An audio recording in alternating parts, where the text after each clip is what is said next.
Standard 12th accounts part 1 chapter 1 ઉદાહરણ 13 છે. તો ઉદાહરણ 13 હું તમને જે ભણાવવા જઈ રહ્યો છું, દરેક વિદ્યાર્થી આ વસ્તુને ધ્યાનમાં લે કે મેં જે મોટા મોટા દાખલા મેં તમને ભણવાની શરૂઆત કરી ત્યારે જ બોલી ગયો છું કે આ દાખલા આ ચેપ્ટરમાં બોર્ડની અંદર પૂછાતા નથી. મેં વારંવાર આ વસ્તુ બોલું છું, પણ આ કેમ ચલાવું છું? તો ધ્યાન રાખો કે વાર્ષિક હિસાબોની અંદર ચેપ્ટર બીજું તો આ 2 ખાતા ઉમેરેલા છે, આજે 3 ખાતા આવ્યા છે, 3 ઉમેરેલા છે, ચાલુ ખાતાવાળો દાખલો છે. તો ત્યાં તમને તકલીફ ના પડે એના માટેની આપણે બેઝિક આપણો પાક્કો કરવા માટે આ ભણી રહ્યા છે. તો દરેક સ્ટુડન્ટે નથી પૂછવાનું કરીને એને છોડી દેવાનું નથી. દરેક જણ ખૂબ જ તૈયારી કરવાની છે, ધ્યાનથી ભણવાનું છે, કારણ કે બીજું ચેપ્ટર વાર્ષિક હિસાબો છે ને તે 11 માર્કનું ચેપ્ટર છે. તો 11 માર્ક જતા ન કરાય, આપણે તો બેઠા જ આવે, બરાબર છે. તો આપણે એ રીતના ભણીશું કે આપણે અત્યારથી બેઝિક જ એવો પાક્કો કરીશું તો એ ચેપ્ટરમાં જરાય તકલીફ આપણને નહીં પડે. હું આગળ વધ્યા શરૂઆત કરી દઉં છું તમારા દાખલાની. તો તમને રકમ બતાવું છું. તો જુઓ, અહીંયા આગળ રકમ આપેલી છે. સુધાંશુ અને સર્વેશ એક પેઢીના ભાગીદારો છે. તેમનું નફા નુકસાન વહેંચણીનું પ્રમાણ 3:2 છે. નફા નુકસાન કયા પ્રમાણમાં વહેંચવાના છે? તો કે 3:2 પ્રમાણમાં લોકો નફો નુકસાન વહેંચવાના છે. 1/4/16 રોજ ભાગીદારોની કુલ મૂડી આપી છે 90,000, જે સ્થિર મૂડી છે. ભાગીદારોની મૂડી 5/4 પ્રમાણમાં છે. હવે ધ્યાન રાખવાનું કે આ લોકોની સ્થિર મૂડી આપી છે. જ્યારે સ્થિર મૂડી આપી હોય એટલે ચાલુ મૂડી હશે જ દાખલામાં. તો ભાગીદારોએ વર્ષ દરમિયાન ઉપાડ કર્યો છે. અહીંયા આગળ લખેલું જ હશે, હું તમને બતાવી દઉં કે જો ભાગીદારી કરારપત્રમાં મૂડી પર વાર્ષિક 8% વ્યાજ આપવાનું, ઉપાડ પર વાર્ષિક 12% વ્યાજ લેવાની જોગવાઈ છે. જે રહી 1/4/16 રોજ ભાગીદારોના ચાલુ ખાતા અનુક્રમે સુધાંશુ 3,000 જમા બાકી અને સર્વેશ 2,000 રૂપિયા ઉધાર બાકી દર્શાવે છે.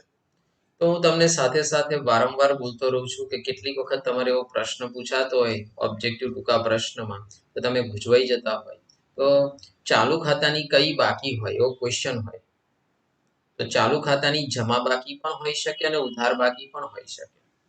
એ ચાલુ ખાતાનું કોઈ ઠેકાણું નહીં, એની બાકી જમા પણ હોઈ શકે અને ઉધાર પણ હોઈ શકે. તો ચાલુ ખાતાની કોઈ પણ બાકીને મૂડીની ફિક્સ જ, સ્થિર મૂડીની ફિક્સ જ, જમા બાકી જ હોય. એટલે એટલું ડિસાઇડ થઈ ગયું, એટલું નક્કી થઈ ગયું કે આ દાખલો ચાલુ ખાતાવાળો છે અને ચાલુ ખાતાના વર્ષની શરૂઆતની બાકી પર 6% વ્યાજ આપવાનું છે. સુધાંશુને તેનું કમિશન બાદ કર્યા પછીના ચોખ્ખા નફા પર 5% કમિશન આપવાની જોગવાઈ કરવામાં આવી છે. ઉપરના હવાલાઓ નાખ્યા પહેલા 31/3/17 રોજ પૂરા થતા વર્ષનો પેઢીનો નફો 37,770 રૂપિયા છે. આ વિગતો પરથી નફા નુકસાન ફાળવણી ખાતું જોઈ લો. નફા નુકસાન ફાળવણી ખાતું, ભાગીદારોના મૂડી ખાતા અને ચાલુ ખાતા તૈયાર કરો. આપણને આટલું બનાવવાનું કીધું છે તો જોઈ લો, મેં આ બનાવી દીધું. એ સુધાંશુ અને સર્વેશની પેઢીનું તારીખ 31/3/17 રોજ પૂરા થતા વર્ષનું નફા નુકસાન ફાળવણી ખાતું. આ નફા નુકસાન ફાળવણી દોરી દીધું, બરાબર. ચાલો, ઉધાર જમા વિગત રકમ તો બરાબર છે. ભાગીદારોના મૂડી ખાતા, મૂડી ખાતા 2 થી 3 લીટી વધારે નહીં, બરાબર. એમાં ખાલી બાકી આગળ લાવે ને લઈ ગયા. જ્યારે ચાલુ ખાતા આપેલા હોય તેવું સમજી લેવાનું કે બધી એન્ટ્રી મૂડી ખાતાની એમાં જતી રહે. એટલે આ મૂડી ખાતામાં મૂડી સિવાય કશું ના આવે, સ્થિર મૂડી સિવાય. અને મૂડીમાં વધારો થયો હોય તો આવી શકે. ખાતામાં બીજું કંઈ જ નહીં આવે. જે બધું આમાં જ આવતું હતું એ હવે અહીં અંદર આવશે. આ ચાલુ મૂડી દોરવાની સ્ટાઇલમાં કોઈ ફરક નથી. એ ઉધાર જમા જે લખો છો એ જ ત્યાં પણ તારીખ વિગત સુધાંશુ સર્વેશ, તારીખ વિગત સુધાંશુ સર્વેશ, ભાગીદારોના ચાલુ મૂડી ખાતા. થોડી ઘણી વાતો એટલા માટે કરું છું કે તમને ખબર પડવી જોઈએ કે આ ખાતું કેમ બનાવવાનું. તો અંદર પહેલા ચાલુ મૂડી આપી છે એટલે ચાલુ મૂડી ખાતું બનાવવાનું.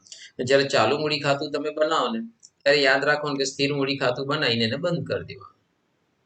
તો તમને આટલી ખ્યાલ આવી રહ્યો હશે. હવે આપણે ચાલુ મૂડી ખાતા બનાવવાનું છે. હું તમને ફરી વારંવાર કહું છું કે આ મૂડી ખાતું જ્યારે સ્થિર મૂડી ખાતું આપેલું હોય અને ચાલુ મૂડી ખાતા બનાવવાના હોય ત્યારે એવું યાદ રાખો કે આ મૂડી ખાતો એ મેન માલિક છે, સમજો. પેલો બી માલિક જ છે, પણ આ એટલા બધા વીઆઈપી થઈ ગયા છે કે હવે સામાન્ય કામ કરતા નથી. એ બધો એનો ડમી સેક્રેટરી રાખ્યો છે ચાલુ મૂડી ખાતું, એ બધું એનું કામ એ કરવાનું છે.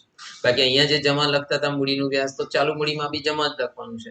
ઉપાડનું વ્યાજ અહીંયા મૂડી ખાતામાં ઉધાર બાજુ લખતા હતા, તો ત્યાં પણ ઉધાર બાજુ જ લખવાનું છે. તો કોઈ ચેન્જ નથી, ખાલી માત્ર આના વતી કામ બધું ચાલુ મૂડી ખાતું કરવાનું છે. બસ એટલું મગજમાં ફિટ કરવાનું. ઓકે, તો શરૂઆત જ કરી દઈએ, સીધી અસરો આપવાની, એટલે તમને ખ્યાલ આવવા મળે કે દાખલો કેવી રીતના ગણવાનો છે આપણે. તો પહેલા જો નફા નુકસાનની પ્રમાણ આપ્યું છે, આ પ્રમાણની જરૂર છેલ્લા પડશે. 1/4/16 રોજ ભાગીદારોની કુલ મૂડી 90,000, જે સ્થિર મૂડી, પણ આ કુલ મૂડી છે, વહેંચી નથી આપી સુધાંશુ અને સર્વેશની, તે આપણે વહેંચવી પડશે. પ્રમાણ આપ્યું છે, જોઈ લો. ભાગીદારોની મૂડી 5/4 પ્રમાણમાં છે, એટલે આ 90,000 રૂપિયાને 5/4 પ્રમાણમાં વેચવાના, બસ સ્થિર મૂડી ખાતામાં જમા બાજુ. મૂડી તો આમે તમને ખબર જ છે કે જમા બાજુ જ લખાય. તો 90,000 ને 5/4 પ્રમાણમાં વેચીને સ્થિર મૂડી ખાતાની જમા બાજુ લખવાના છે. અહીં આગળ લખું છું, આ સ્થિર મૂડી યાદ રાખજો, સ્થિર મૂડી ખાતામાં જ લખાય મૂડી, તો હું ત્યાં જ લખીશ. અને અહીં લખું છું, જો જમા બાજુ 1/4. હવે વર્ષ કયું છે તો જોઈને લખું છું. પહેલા અહીં લખી દો શબ્દ પહેલા, બાકી આગળ લાવ્યા. બાકી આગળ લાવ્યા, અહીં જોઈ લઈએ આપણે કેટલા રૂપિયા. તો 90,000 છે, પ્રમાણ બી પેલા લોકોનું 5/4 છે, પણ તારીખ છે ખાલી 1/4/16. ડેટ જોવા માટે પેજ ચેન્જ કર્યું છે. 1/4/16 બાકી આગળ લાવ્યા. 90,000 રૂપિયાને કયા પ્રમાણમાં વેચવાના છે, તો અહીં આગળ પ્રમાણ બી તમે 5/4 કીધું જ છે. જોઈ લો 5/4, 5/4 નું પ્રમાણ. તો 5/4 પ્રમાણમાં વેચવાના છે, તો જો અહીંયા જ વેચીને બતાવી દઉં તમને. તો સુધાંશુ જગ્યા સુધાંશુ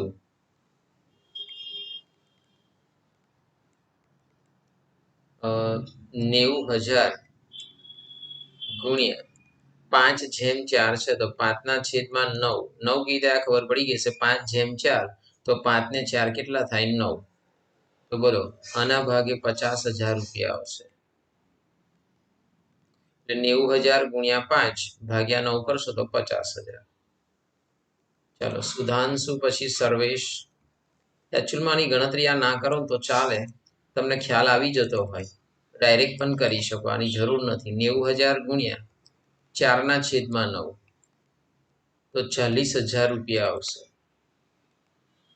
તો આગળ આવું બધું વહેંચતા શીખી ગયા છો, એટલે હવે જેમ જેમ દાખલા મોટા થતા જાય તેમ તેમ આ સામાન્ય ગણતરી તમને ક્લિયર જ હોય. ત્યાં આગળ લખી દઉં છું, સુધાંશુમાં 50,000 અને સર્વેશમાં 40,000 રૂપિયા.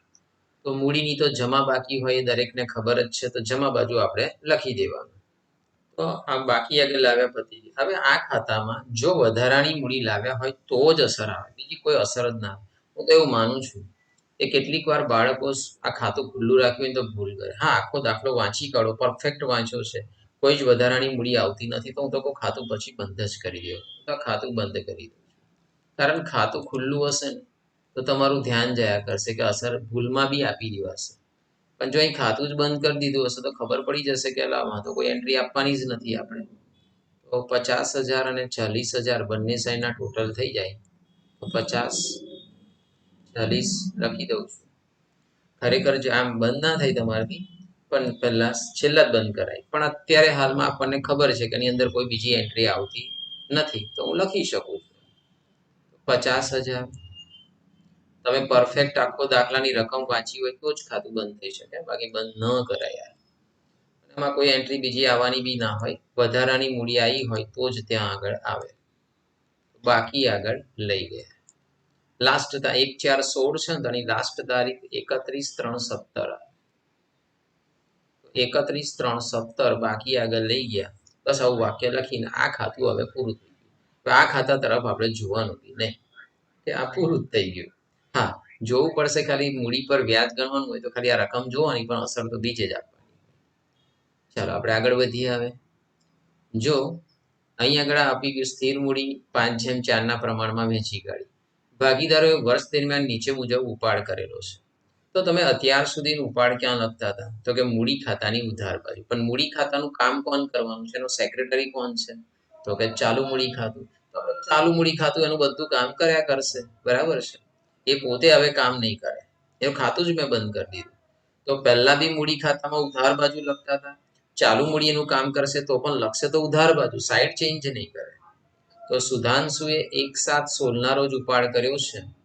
તો સુધાંશુએ 1/7/16 રોજ 6,000 રૂપિયાનો ઉપાડ કર્યો છે. તો 1/7/16 ઉપાડ અહીં લખું છું, પણ અહીં આગળ ઉપાડ લખતા પહેલા એક ધ્યાન રાખવાનું, 1/7/16 એક લીટી અવશ્ય છોડવી પડશે. કેમ તે પણ કારણ બી સમજાવું છું. ઉપાડ ખાતે સુધાંશુમાં ઉપાડ 1/7/16 ઉપાડ ખાતે સુધાંશુના અહીં આગળ રકમ બહુ ધ્યાનથી જોવી પડે આપણે. તમારી પાસે તો બુક બી હશે.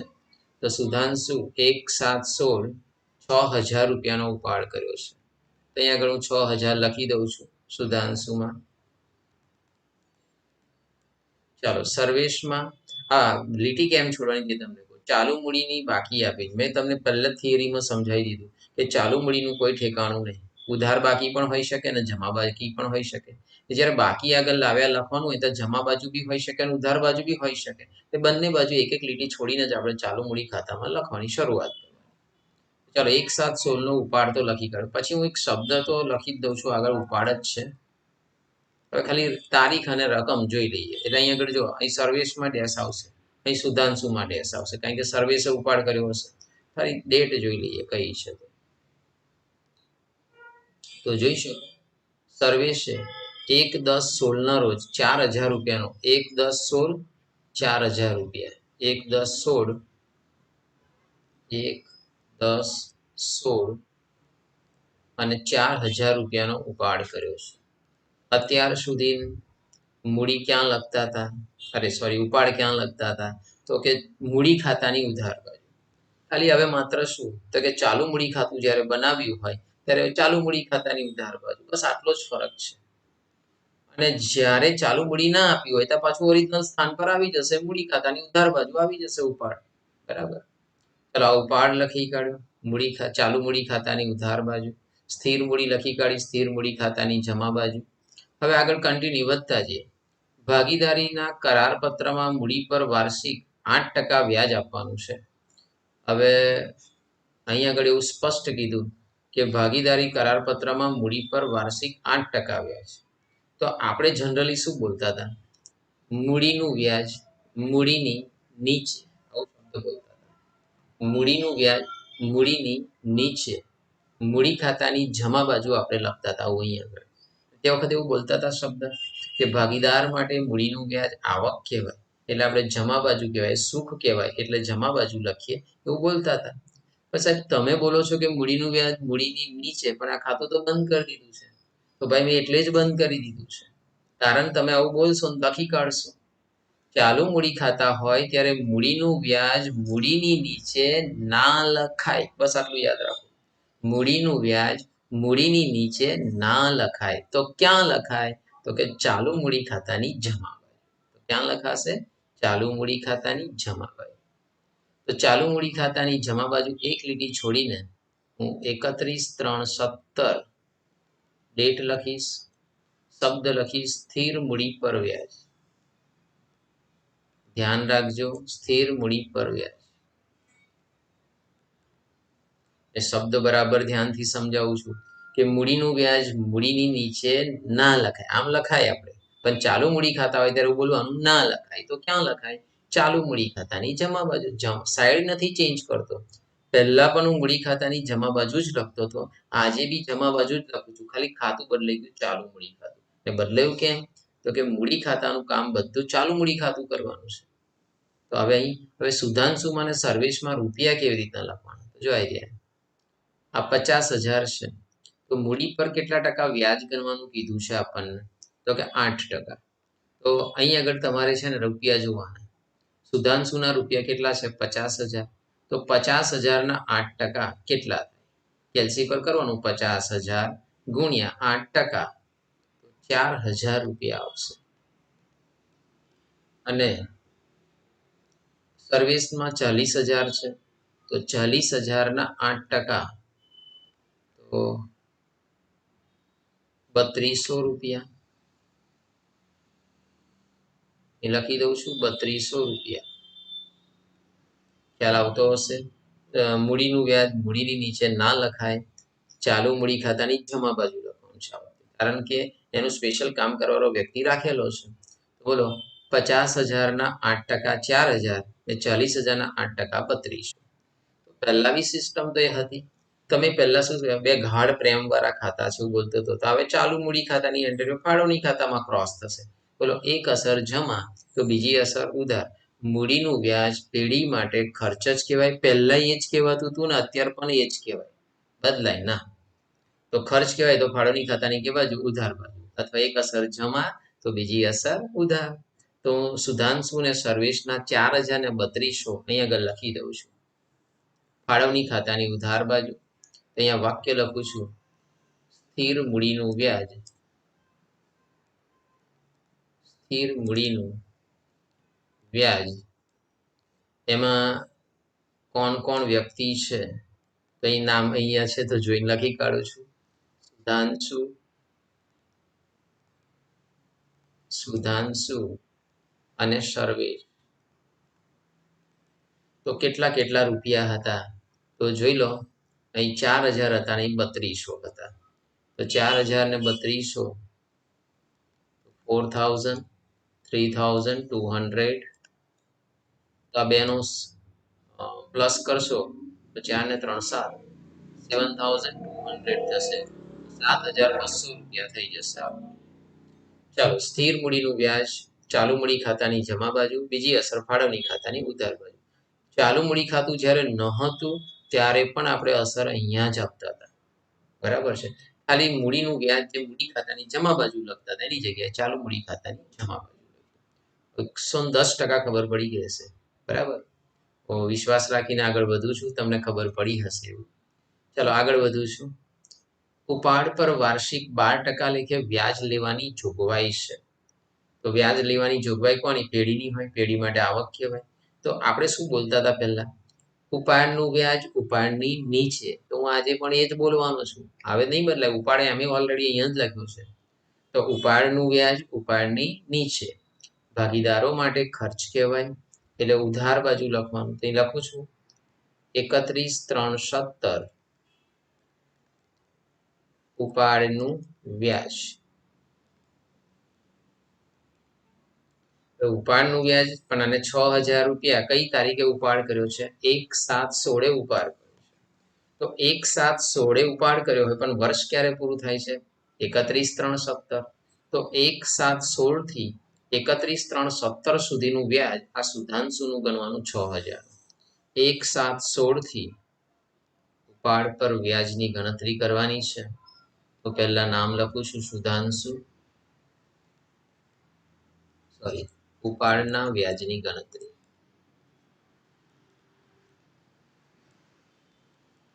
બધું પરફેક્ટલી એકદમ શાંતિથી તમને સમજાવું છું, કંઈ જ તકલીફ નહીં પડે. સામાં ખાલી વિડીયો વ્યવસ્થિત જોવાનો.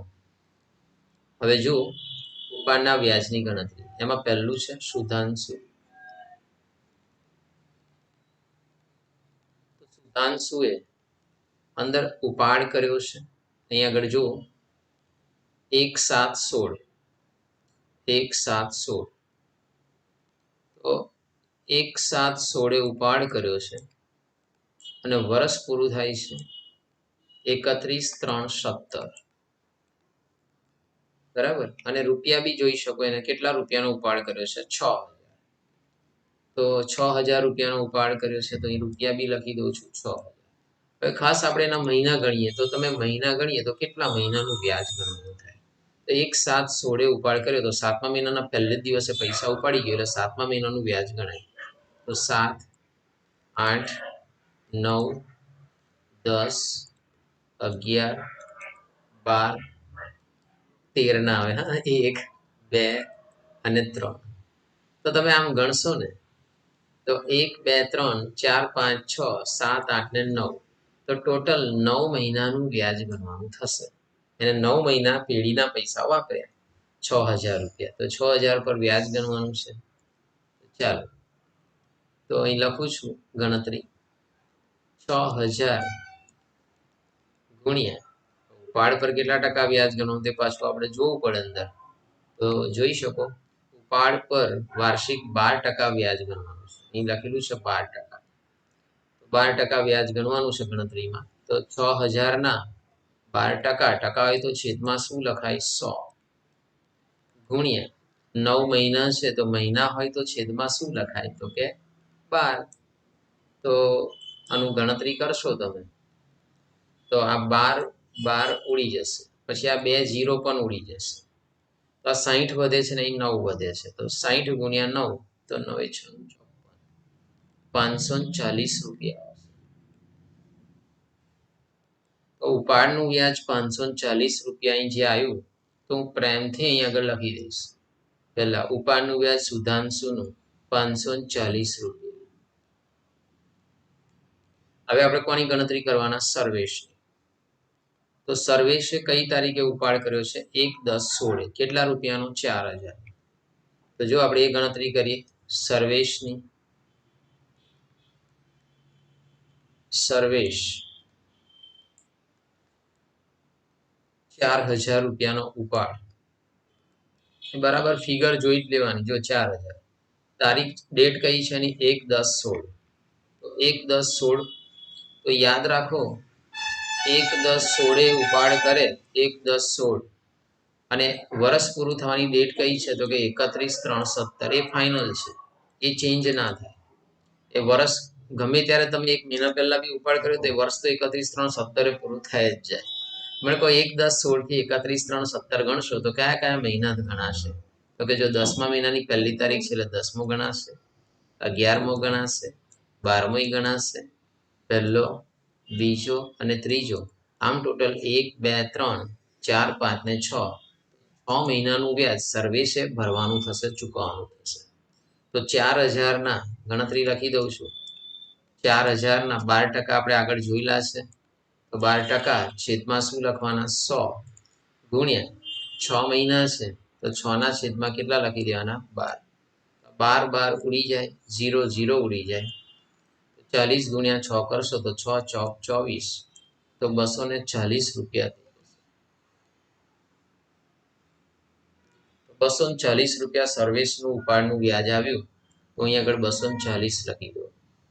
તો મેં તમને કીધેલું છે, આગળ બી ફરી બોલું કે ભાગીદારો માટે ઉપાડનું વ્યાજ ખર્ચ છે અને પેઢી માટે આવક છે. તો પેઢી માટે આવક તો ફાળવણી ખાતાની કે બાજુ? જમા બાજુ.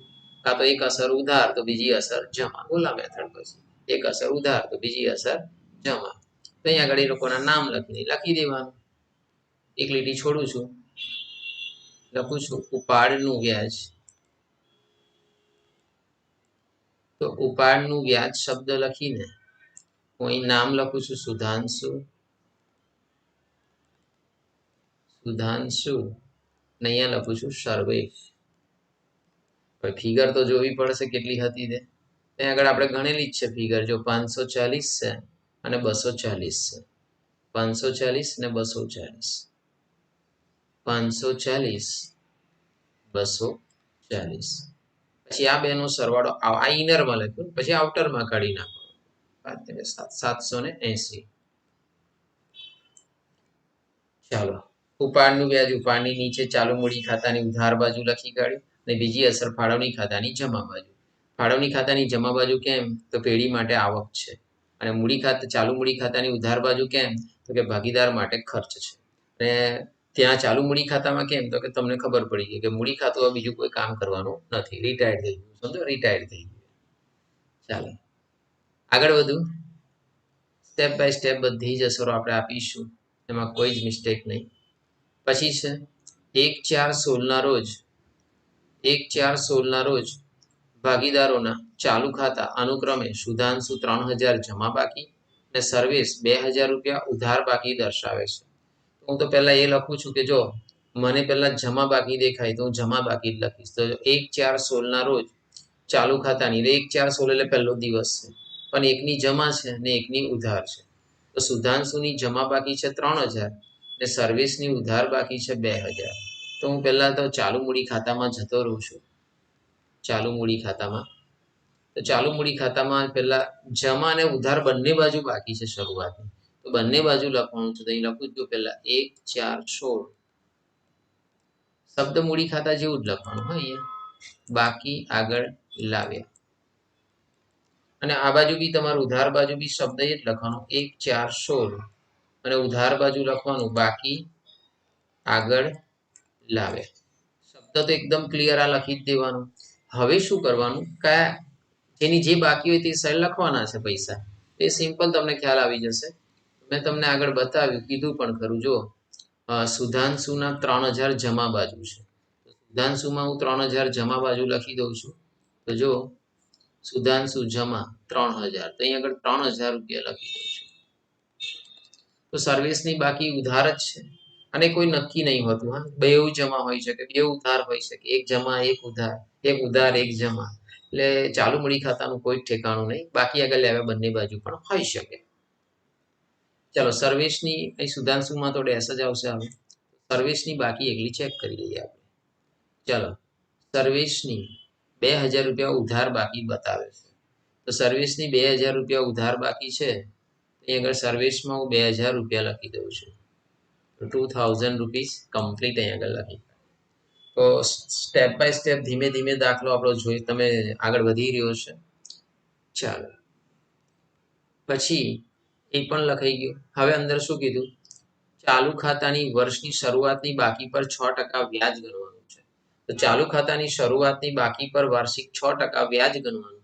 તો એક જ ડાયલોગ તમારે યાદ રાખવાનો કે ચાલુ મૂડીનું વ્યાજ મૂડી નીચે. જેવી રીતના ઉપાડનું વ્યાજ ઉપાડની નીચે લખીએ છીએ એવી રીતના ચાલુ મૂડીનું વ્યાજ ચાલુ મૂડી નીચે લખવાનું. પણ ચાલુ મૂડી એક જમા છે તો જમા નીચે, એક ઉધાર છે તો ઉધારની નીચે.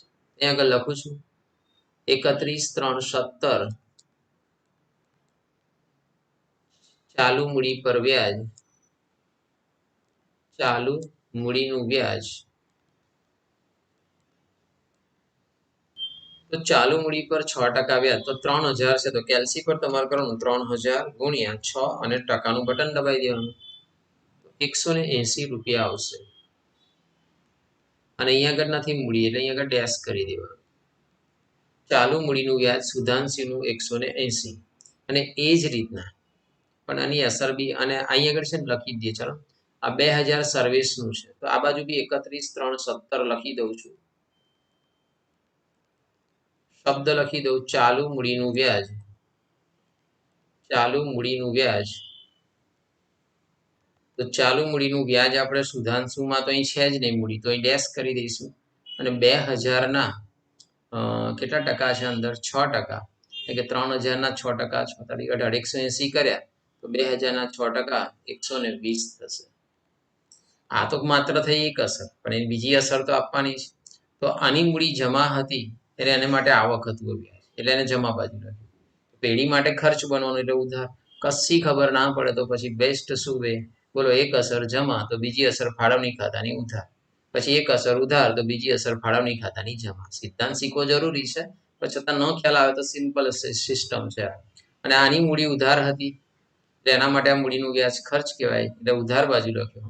અને ભાગીદાર પેઢી માટે આવક હશે એટલે જમા બાજુ થશે. અહીં આગળ લખું છું સુધાંશુની ચાલુ મૂડીનું વ્યાજ આ જમા છે ને તો ફાળવણી ખાતાની ઉધાર બાજુ 180 રૂપિયા. 180 રૂપિયા ચાલુ મૂડી ખાતા નફા નુકસાન ફાળવણી ખાતામાં લખું છું સુધાંશુની ચાલુ મૂડીનું વ્યાજ, ચાલુ મૂડીનું વ્યાજ 180 રૂપિયા. જો ત્યાં જમા હતી તો આપણે અહીંયા આગળ ઉધાર અસર આપી. ક્રોસ જ કરવાની, બસ એટલું યાદ રાખવાની અસરો. તો અહીં આગળ જમા હતી સુધાંશુની અસર 180, તો આપણે ત્યાં ઉધાર કરી. હવે ચાલો જો સર્વિસની ચાલુ મૂડીનું વ્યાજ 120 અહીં કેવું છે જુઓ તો આ ઉધાર. તો ફાળવણી ખાતાની કે બાજુ અસર આપીશ જમા બાજુ. 120 રૂપિયાની અસર આપવાની છે.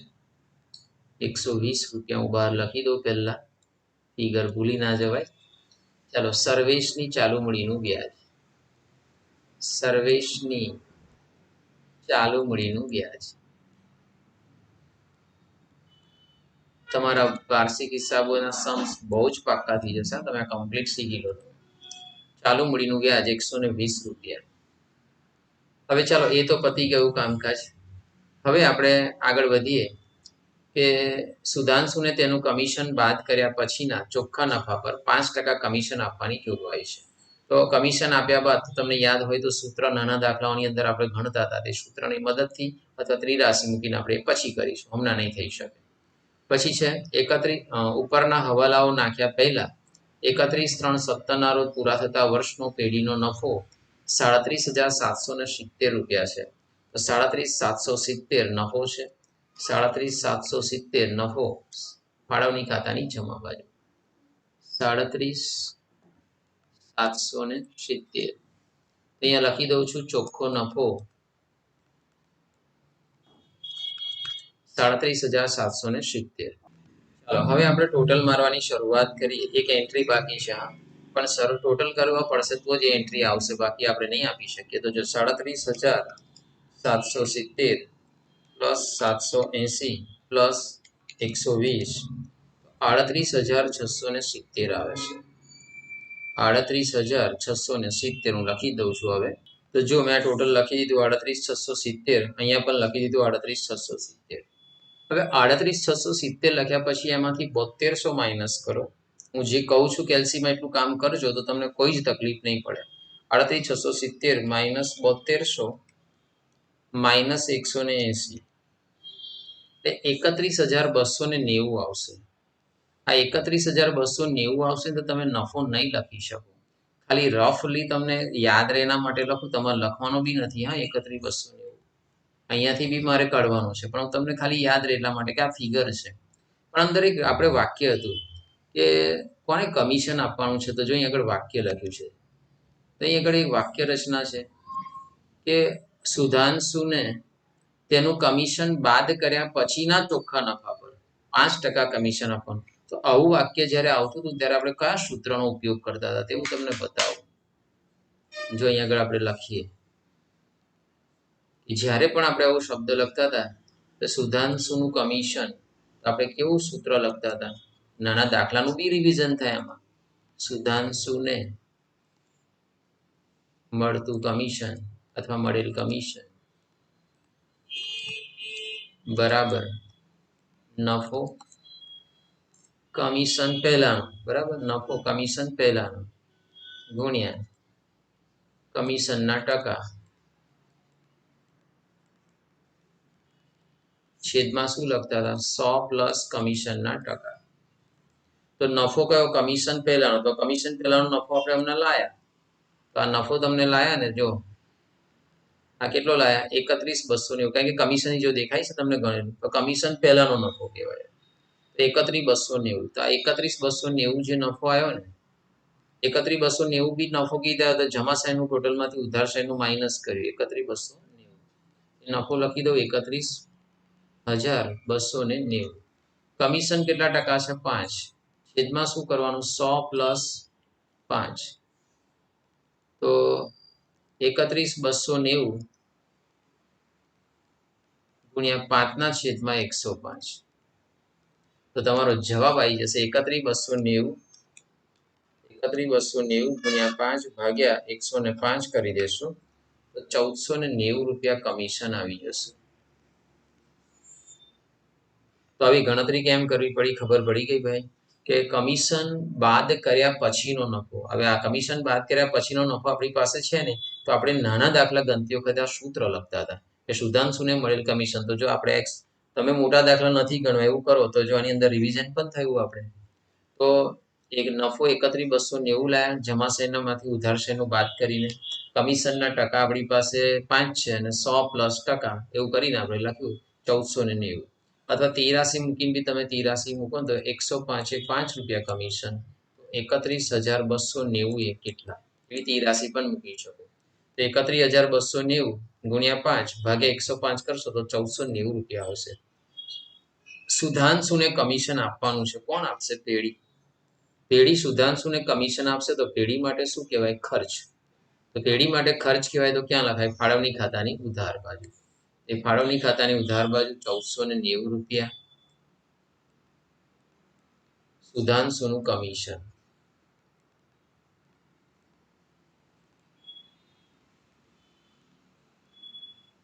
1,490 રૂપિયા.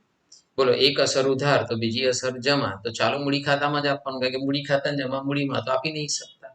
તો ભાગીદાર માટે આવક બનવાની છે, એને કમિશન મળવાનું છે, એટલે જમા લખવાનું, તો મૂડી ખાતાની જમા બાજુ. તો 1490 રૂપિયા સુધાંશુમાં એ લખી દઉં છું. 31,317 કમિશન, સુધાંશુમાં 1490 ને સર્વિસમાં ડેશ. હવે હું આગળ ટોટલ કરી શકું. હા, જોઈ લો. હવે ટોટલ કરી શકું કે મતલબ હવે આ બી પાછું આ 31,290 તો મારે ડિલીટ જ કરી દેવાના, એ તો કામના જ નથી. હવે તે વખત કામના હતા, હું આ 31,290 કાઢીને પછી હવે અહીં કેટલા ખૂટે છે તે તમારે જોવાના. તો ચાલો, આ ટોટલ આપણું 38,670. મને ખબર છે બી હજુ શોર્ટકટ થાય, પણ છતાંય ફરી જ બતાવું. જો 38,670 ટોટલ -7200 -180 ને -1490, 29,800 હવે તમારો વહેંચણી પાત્ર નફો મળી ગયો. 29,800 રૂપિયા વહેંચણી પાત્ર નફો છે, તો અહીં લખી દઉં છું. વહેંચણી પાત્ર નફો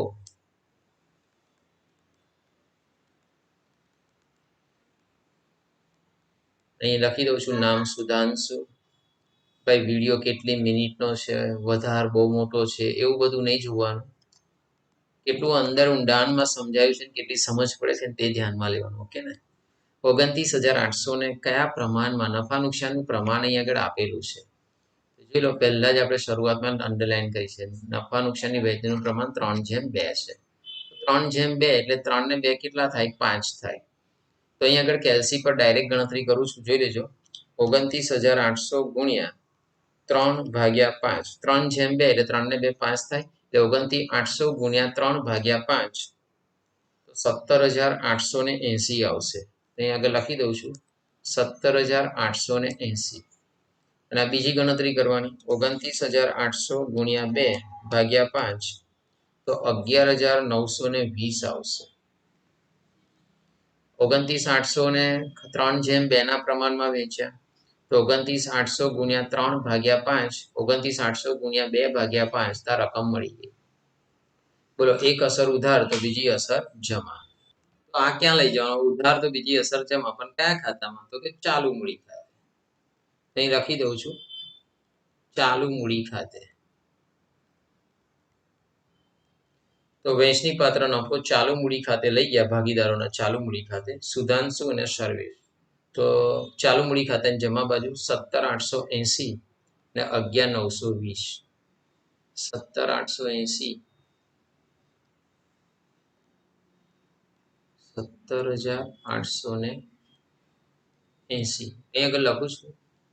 31,317 વહેંચણી પાત્ર નફો નફા નુકસાન ફાળવણી ખાતેથી લાવ્યા. 17,880 સુધાંશુમાં છે, તો જોઈ લો. 17,880 અને સર્વિસમાં છે 11,920. તો અહીં લખી દઉં છું 11,920.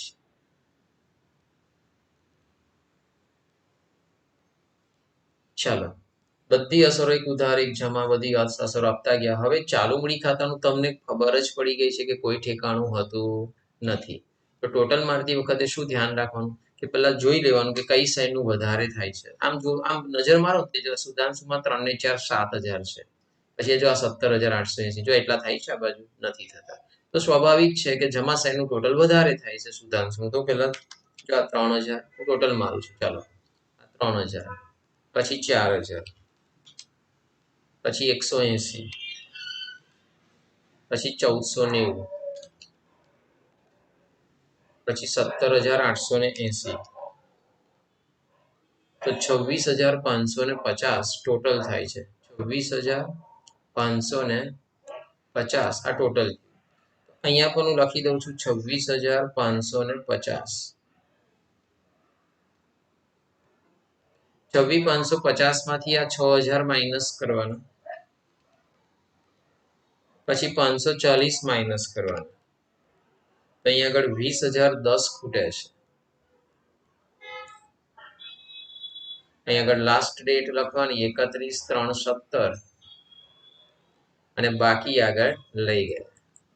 મહત્તમમાં મહત્તમ પ્રયત્ન કરું છું તમારા દિમાગની અંદર ઉતરે, આગળ બેઝિક પાક્કો થાય ને આગળના ચેપ્ટર ખૂબ સહેલા બની જાય.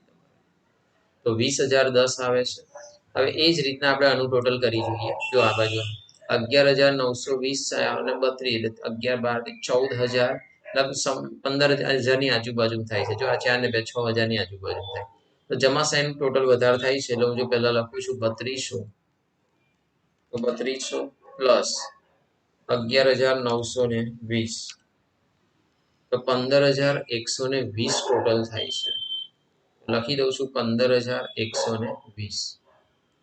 અહીંયા પણ હું લખી દઉં છું 15,120. 15,120 માંથી આ રકમ માઇનસ કરવાની 2,000,